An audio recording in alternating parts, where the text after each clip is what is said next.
Assalamualaikum warahmatullahi wabarakatuh. Terima kasih kepada moderator atas waktu yang diberikan kepada saya untuk presentasi. Juga kepada Bapak Joko Sumarsono, selaku mentor ya, nanti saya minta tolong untuk bisa memberikan masukan atas apa yang sudah saya sampaikan. Oke, ini yang PPT nggak ada? Oh, udah. Oke. Ini jangan terkesima dengan fotonya, itu editan gitu. Itu editan saja, itu cuma yang asli itu hanya kacamatanya saja.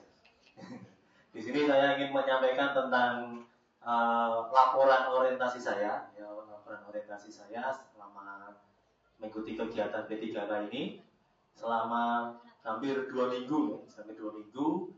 Ada 2 macam kegiatan, yaitu yang pertama dilakukan secara daring, yang kedua secara luring. Untuk daring itu dilakukan dengan Zoom dari tanggal 28, 29 sampai tanggal 30.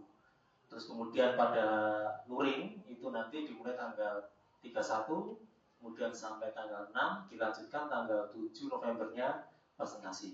Nah, ini saya ingin presentasikan specs dulu, Bu. Untuk perkenalan, nama saya Irwan Tripurnomo, dari SMA Negeri 1 Sukoharjo, mengampu mapel matematika. Ini matematika. Kalau rumah di Mojo, RT 7 RW 8 Surakarta. Next. Nah, saya singkat aja dari laporan saya ini, kita ambil beberapa poin-poin yang penting saja karena waktu juga terbatas. Tujuan dari pelaksanaan orientasi ini itu adalah untuk kita mampu memahami program orientasi dan mengenal nilai dan etika instansi bagi P3K. Jadi biar kita mengenal apa itu nilai-nilai dan apa itu etika yang tentang P3K yang harus dimiliki dan serta mengaplikasikannya.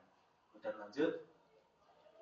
Untuk misi atau visi dari Pemprov dari Jawa Tengah, karena belum ada gubernurnya sehingga visinya tahun 2023 itu sudah ada luasa. Untuk 2024 dan seterusnya ini sementara ngambil dari visi Indonesia Emas, yaitu Jawa Tengah yang mandiri, maju, sejahtera, dan lestari.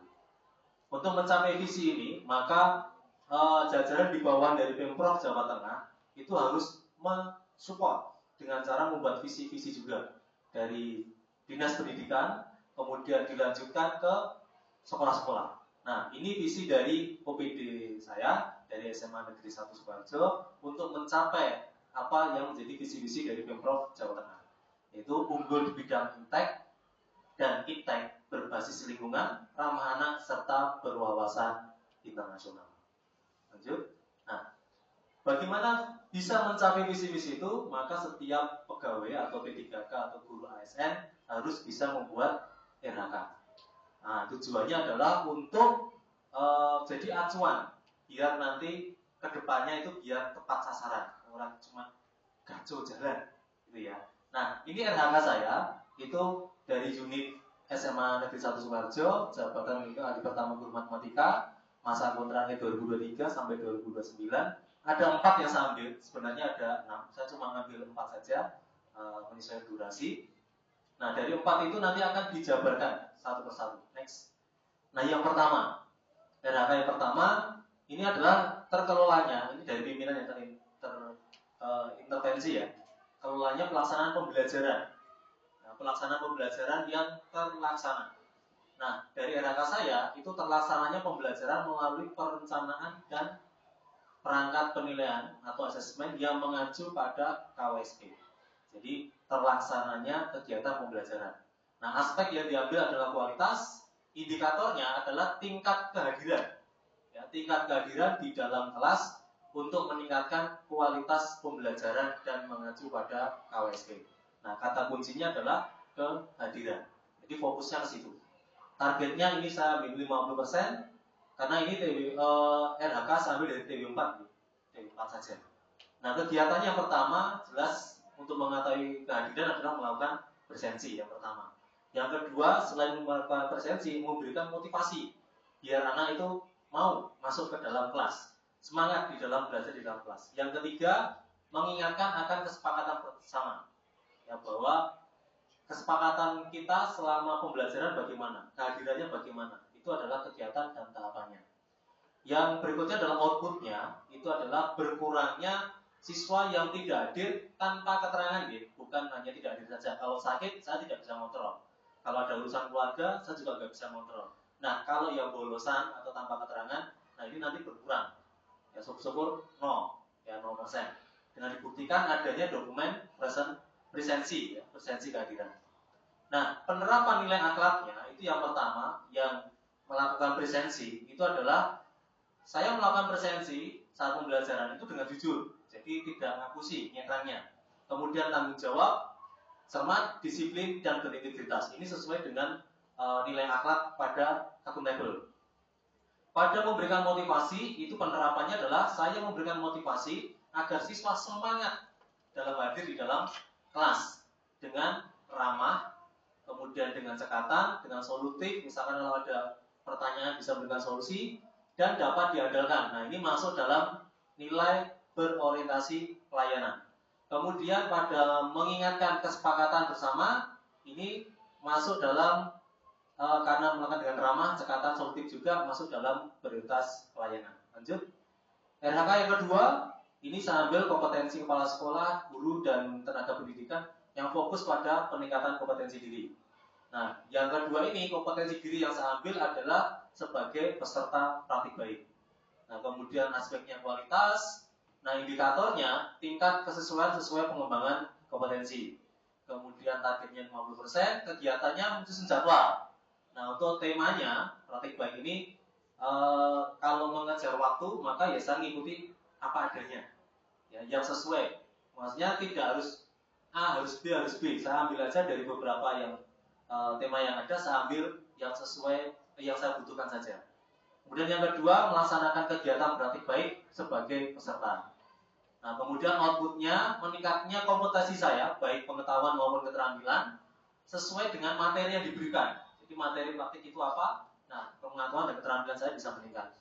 Penerapannya dalam penyusunan jadwal, saya lakukan dengan bertanggung jawab, cermat, disiplin. Ini sesuai dengan akuntabel.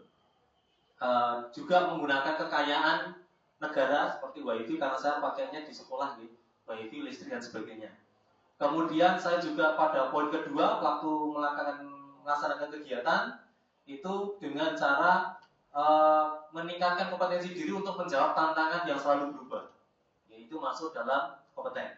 Next, yang ketiga ini sama, ingin mengembangkan kompetensi, cuma ini pada poin BIMTEK. Yang BIMTEK itu yang 3 hari itu ya, diklat 3 hari. Ini kualitas juga 50%. Kegiatan yang saya lakukan adalah menyusun jadwal, kemudian melaksanakan jadwal, kemudian outputnya juga meningkatkan kompetensi saya, baik pengetahuan maupun keterampilan. Terus kemudian masuk dalam akuntabel maupun kompeten. Next, yang keempat, ini adalah terkelolanya sama, akan tetapi ini masuknya seminar. Seminar itu kita mengikuti kegiatan seminar bisa daring, bisa luring dalam waktu 1 hari. Kemudian ini tingkat indikatornya pakai tingkat kesesuaian sesuai pengembangan kompetensi. Kemudian kegiatan juga sama, menyusun jadwal, kemudian melakukan kegiatan. Outputnya meningkatkan kompetensi, kemudian penerapannya akuntabel dan kompeten. Kemudian next, oke. Mungkin itu yang bisa saya sampaikan dengan presentasi saya. Mungkin ada yang mau ditanyakan Bapak Ibu semuanya. Oke, monggo Ibu. Assalamualaikum warahmatullahi wabarakatuh. Izin bertanya, nama saya Tanis Tianese dari unit SMA Negeri 3 Sukoharjo. Kaitan dengan rencana hasil kerja yang tadi ditampilkan, untuk target persentasenya itu 50%. Kenapa tidak 100%? Terima kasih. Wassalamualaikum warahmatullahi wabarakatuh. Oke, terima kasih untuk pertanyaannya.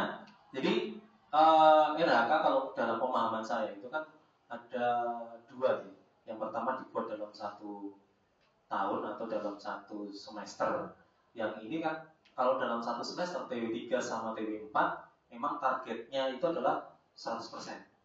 Akan tetapi di sini yang saya presentasikan itu hanya di TW4.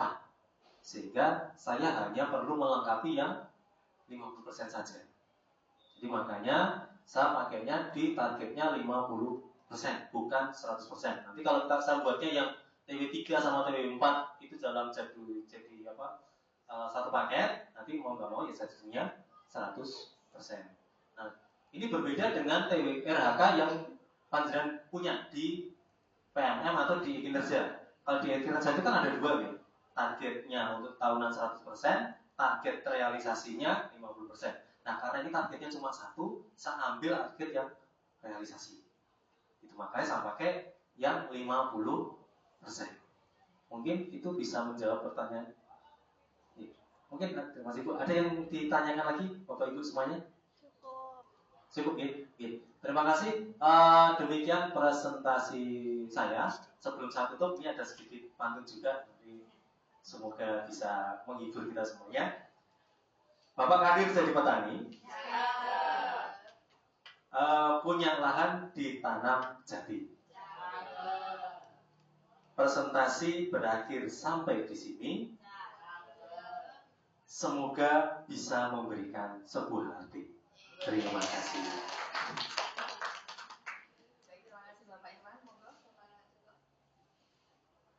Baik, terima kasih kepada Bapak Irwan Tri Purnomo dari SMA Negeri 1 Sukoharjo ya.